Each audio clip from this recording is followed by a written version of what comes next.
এরপর হাবিজাবি যা মশলা ছিল সব মশলা দিয়ে দিতেছি টেস্ট বাড়ানোর জন্য।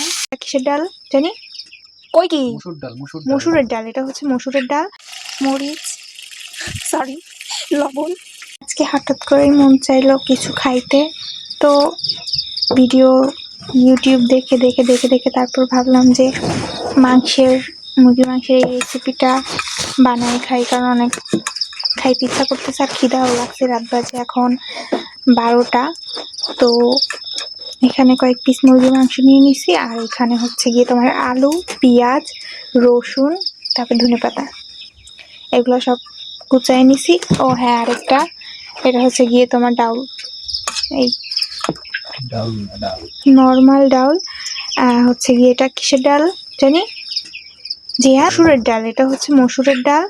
আরেকটা আছে বড় ডাল, ওইটার নাম কি জানি না, যাই হোক। তো ওইটা দিলেও হবে, এটা দিলেও হবে। তো ভিডিওতে ওই বড়টাই দেখছিলাম, বড়টা হাতের কাছে নেই, এই জন্য ছোটটাই দিয়ে দিছি। সব একসাথে কড়াইতে দিয়ে সিদ্ধ করে নিব, তারপরে হচ্ছে গিয়ে তোমার চপ বানাবো, দেন তেলে ভাজে রেডি আমাদের। তো এগুলো সিদ্ধ, মরিচ, সরি লবণ, মরিচের গুঁড়া পরিমাণ মতো, লবণটাও পরিমাণ মতো, এরপরে হলুদের গুঁড়া পরিমাণ মতো, সব কিছু আর কি কম বেশি দিয়ে দিচ্ছি আমি যতটুকু পারছি। এরপর হাবিজাবি যা মশলা ছিল সব মশলা দিয়ে দিতেছি টেস্ট বাড়ানোর জন্য।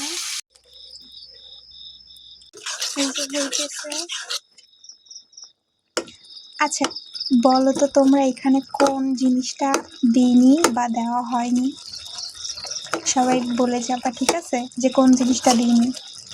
গরুর মাংস দি নাই।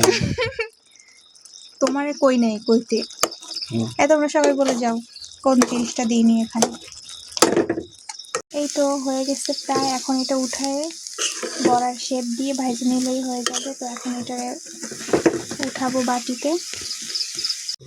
এই যে রেডি হয়ে গেছে, এখন শুধু এইগুলা কি করতে হবে, আমি হাতে একটু তেল নিয়ে নিছি যাতে একটু ভালো হয়। এখন তেলের উপরে ছেড়ে দিব।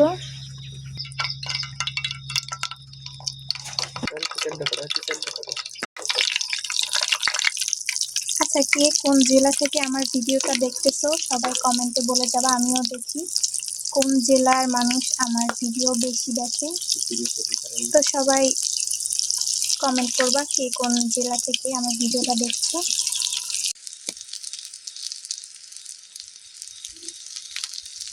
তো আমাদের খাবার রেডি, এখন আমরা খাবো, তারপর ঘুমাই যাব। ভিডিওটা কেমন হয়েছে সবাই কমেন্টে বলে যাবা। বাই বাই, আল্লাহ হাফেজ।